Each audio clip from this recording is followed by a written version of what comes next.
Share marketing বা trading এই rocket science লয় বা এটা বাদ করেছে শুধু ছোটো খেলা খেলাবার জিনিসও লয়। তোমার যদি 18 বছর আমার মতো নিচে আছে ভাই, এখন রিয়েল কেস নিয়ে ট্রেডিং করো না। আমি একটা কথা বলবো, রিয়েল কেস নিয়ে ট্রেডিং করো না বা শেয়ার মার্কেটিং করো না। তুমি 18 বছরের নিচে আছে আমার মতো একদম তুমি বিজ্ঞানের আছে, কোনো চাপ নেই, তোমার কোনো নেই, সবকিছু শিখে যাবে বাস। রিয়েল মানি নিয়ে ট্রেডিং করো না, তুমি ডেমো অ্যাকাউন্ট নিয়ে ট্রেডিং করো, পেপার ট্রেডিং নিয়ে ট্রেডিং শুরু করো, শিখো এখন শিখো। তুমি এরপর যখন তুমি পেপার ট্রেডিং নিয়ে বা তুমি ডেমো অ্যাকাউন্ট দিয়ে কিছু তুমি 10,000 টাকা থেকে 1 কোটি টাকা করে ডেমো অ্যাকাউন্ট দিয়ে তুমি যেটা মনে মনে ভাবতে লাগবে যে আমি ডেমো অ্যাকাউন্ট দিয়ে আসলে 10,000 টাকায় 1 কোটি করে দিলি, তাহলে আমি রিয়েল মানি হইলেও তুমি করতে পারবে ভাই, করতে পারবে না বা করবে তুমি ঘরের কারো কোনো পার্সনের কাছ থেকে পারমিশন নেবে তারপরেই করবে।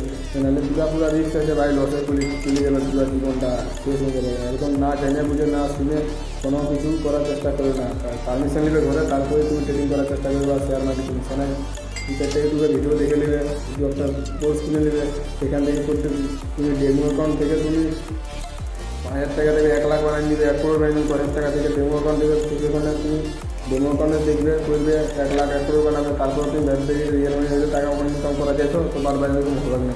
তুমি দেখবে শিখবে তারপরেই করার চেষ্টা করবে।